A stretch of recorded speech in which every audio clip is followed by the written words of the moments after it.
di video kali ini kita bakal bahas tentang salah satu topik menarik tapi jarang dibahas secara mendalam, yaitu kegagalan sistem informasi manajemen pada salah satu retail besar Indonesia, yaitu Transmart.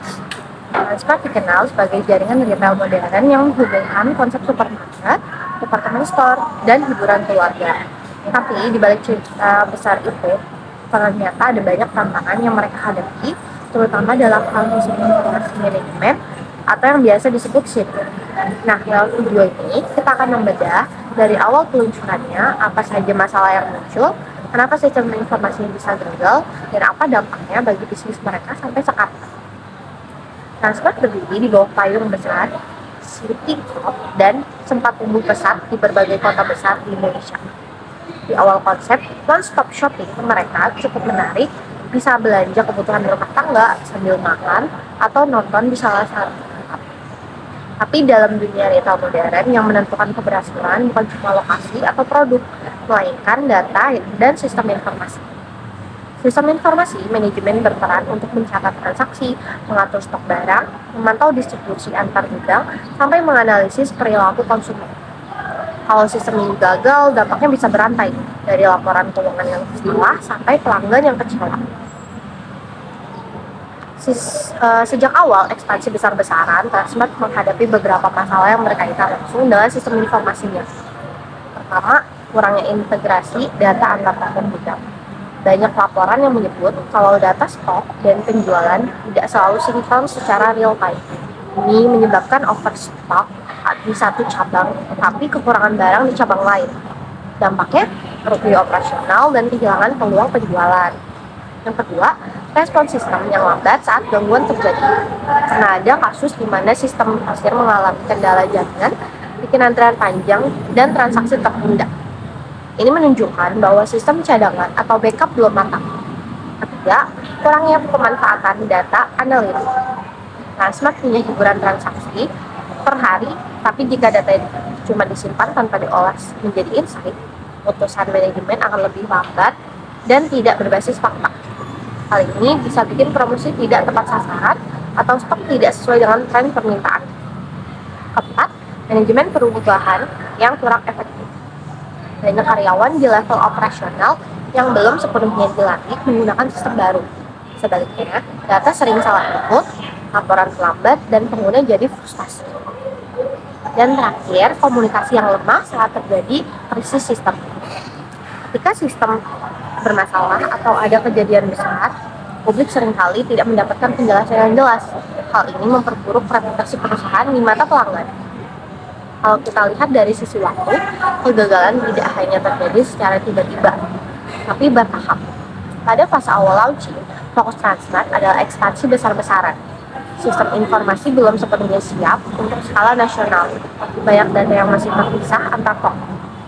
Lalu di fase ekspansi, kompleksitas meningkat, ribuan produk, banyak gudang, dan kebutuhan data real time makin besar. Sistem lama tidak lagi menampung beban operasional sebesar itu. Masuk ke masa pandemi, tekanan makin berat. Pelanggan beralih dari belanja online, tapi sistem Transmart belum cukup mendukung konsep omnichannel atau integrasi antar toko offline dan online. Akibatnya, mereka kehilangan banyak pelanggan e-commerce.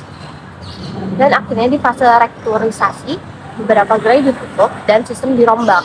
Namun transisi ini juga tidak mudah karena biaya besar dan adaptasi karyawan yang lambat. Sampai sekarang, sebagian masalah masih belum sepenuhnya teratasi. Kalau disimpulkan, ada beberapa akar penyebab dari semua kegagalan ini. Yang pertama, itu ada sistem dibangun dengan cepat tapi perencanaan jangka panjang. Dua, kurangnya integrasi antar departemen, data stok penjualan dan pelanggan berjalan sendiri-sendiri. Tiga, budaya perusahaan yang belum sepenuhnya data driven. Keputusan sering didasarkan pada intuisi, bukan analisis sistem. Keempat, kurangnya pelatihan dan sosialisasi pengguna sistem. Yang kelima, serta lemahnya komunikasi publik saat terjadi gangguan.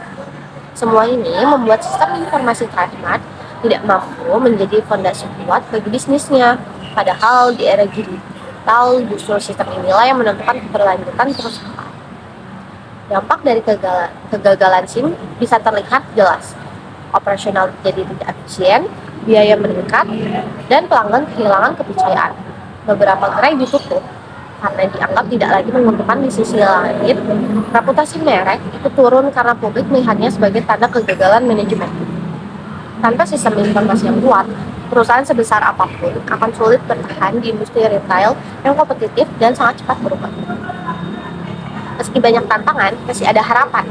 Transmart sebenarnya bisa bangkit kalau mau berinvestasi pada integrasi data real time, analitik bisnis, dan transformasi digital yang serius. Perusahaan juga memperkuat pelatihan karyawan, membangun budaya berbasis data, dan memastikan komunikasi krisis berjalan cepat dan terbuka. Pelajaran utamanya adalah teknologi bukan sekedar alat, tapi strategi bisnis dan sistem informasi yang gagal bukan hanya soal komputer yang rusak, tapi soal bagaimana manusia berproses dan teknologi bekerja secara harmonis. Jadi, dari kasus Transmart ini, kita bisa belajar bahwa kegagalan sistem informasi manajemen bukan hanya masalah teknis, tapi juga masalah manajerial dan budaya organisasi. Sebuah sistem bisa secanggih apapun, tapi tanpa dukungan manusia dan strategi yang tepat, hasilnya tetap sama, tidak efektif. Semoga dari analisis ini kita bisa mengambil pelajaran, terutama bagi yang tertarik di bidang bisnis, manajemen, atau teknologi informasi. Terima kasih sudah menonton. Jangan lupa like dan subscribe kalau kamu suka konten analisis seperti ini. Sampai jumpa di video berikutnya.